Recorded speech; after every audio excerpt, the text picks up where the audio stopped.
So, today we're going to talk about healthy relationships. And we're going to talk about your relationship with your health and fitness and relationships in general. So, I was talking to someone the other day and, they were talking to me that they've done workouts at home. They've lost 30 pounds and then they just kind of stopped.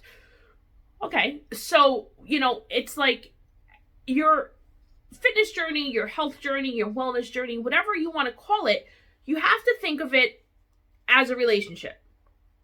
So you're in a relationship with everything in life, with your job, with your spouse, with your best friend, with your sister, your brother, your mother, your father.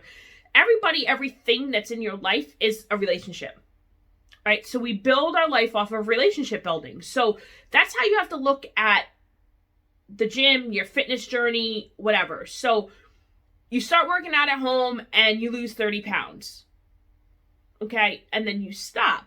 Well, that's almost like, I guess people have been married for like 60 years. Like, it's just like they don't need to work on it anymore, but like, their relationships might not necessarily be getting stronger. They're in their 80s, whatever. It might be a bad analogy, but you get the point. So when you stop working on a relationship, usually the relationship fades away. So it's like, a better example is a long distance friendship. So you live, I'll use my personal long distance. Like, my best friend lives in Southern California and we don't talk every day. We don't talk every week. Sometimes it's weeks before between we talk because we're both busy. I'm obviously running the gym. She's a teacher.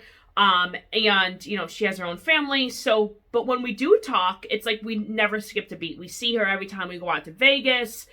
She is from here. So when she comes home, we see each other, but it's, it takes two people to be on the same page to make that long distance friendship work. Right.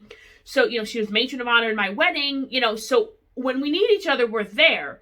But if one of us didn't pick up the phone or stopped initiating that conversation, even if it's once a month, eventually there wouldn't be a friendship anymore, right? So it's the same thing of like you lose 30 pounds, you're now comfortable and you stop putting in the work. Well, eventually your relationship with fitness and health is going to stop because you're not working at it anymore. You're comfortable, you're not making any effort, you're going back to your bad habits. So the relationship ends, right? You break up. And so you're breaking up with fitness. And now you put the 30 pounds back on and next thing you know, you've added 50 pounds to it, right? So now you're 20 pounds heavier than your starting weight. Happens all the time. Don't feel bad if it's happened to you. It's normal because you have to be in a well-oiled relationship. It's it's how marriages last forever. You have to work at it and you can't stop working at it. All right, so going back to that couple that's been married for 60 years, they might, just kind of like plateau once they get into like their 80s, but they're still working on it because they're still living together. They're still in a relationship. So every day they're working in their relationship. They just don't have to work as hard, right? So once you're in it, you lose your weight, you're still working at it. You're just not going to have to work as hard to maintain because you're already there, but you're still going to have to do the work. Right? So it's just like if you show up to your job every day and you just sit at your desk. Nothing is going to get done. Eventually, you're going to lose that job, right? You won't be in that relationship anymore. So you always have to do the work. You can't stop doing the work just because you get the results. And, another thing that I talk about all the time is you have to struggle before you succeed. So succeeding in fitness is losing your weight, reaching your initial goal. Because you're always making goals, right? But you want to meet that initial goal. So let's just say you want to lose 30 pounds.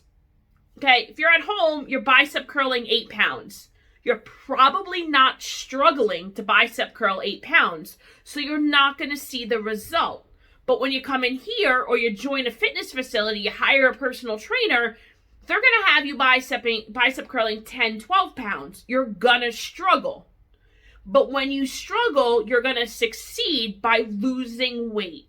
So if you don't struggle, you're just walking the mall, you're walking the dog, walking the neighborhood, walking on a treadmill, you're going to Planet Fitness and you're on an elliptical, you might lose a couple pounds, but you're not struggling. So if you're not pushing yourself outside of your comfort zone, you're not going to succeed.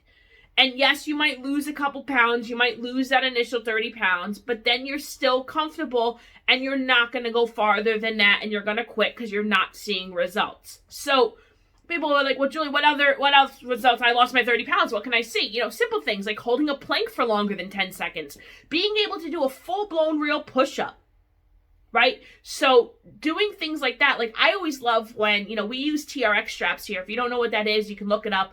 And, we put your feet in them and you're holding yourself up and you're suspended in the air. My favorite comment is when someone says, I couldn't do that 2 weeks ago, right? Because 2 weeks ago you struggled. But if you never struggled, you would never have anything to push with, because we, as humans, we crave for struggle. We actually crave drama, right? So even though everyone's like, oh, I hate drama, but you look for it. So, when you come into a gym and you're starting to work out, you're struggling. So you want to beat that because no one likes to struggle. So you want to feel what it feels like to not struggle. So you have to keep at it. And it's not something that you can quit. Like, I hate to break it to you. Like, you can't quit fitness. You will gain the weight back. Just ask somebody who's done it. It's because they've quit. It's like Weight Watchers. You lose the weight and then you're like, oh, I'm good. I lost my 50 pounds. I don't need to come anymore. I'm a Weight Watchers success story. And then what happens? You're back in Weight Watchers in 18 months, trying to lose 75 pounds. All right, so think of fitness as a relationship. You have to work on that relationship and never quit. You quit working on your marriage, what happens? Divorce, right? Nobody wants that. You don't get married to get divorced. You don't join a gym to quit and then gain all the weight back. And that's what's going to happen. Like, you don't need to stay in the gym forever, but you still always need to work at it. Unless you're blessed with that wonderful metabolism, the wonderful DNA where you can just eat whatever you want and not gain a pound. I know some of my friends, they eat a cheeseburger and I gain 20 pounds, so I always have to work at it. And if I'm not getting results, and it's like, I've ended the relationship. So you always have to work at it. So that's my spiel for today. So remember, your fitness journey is like a relationship.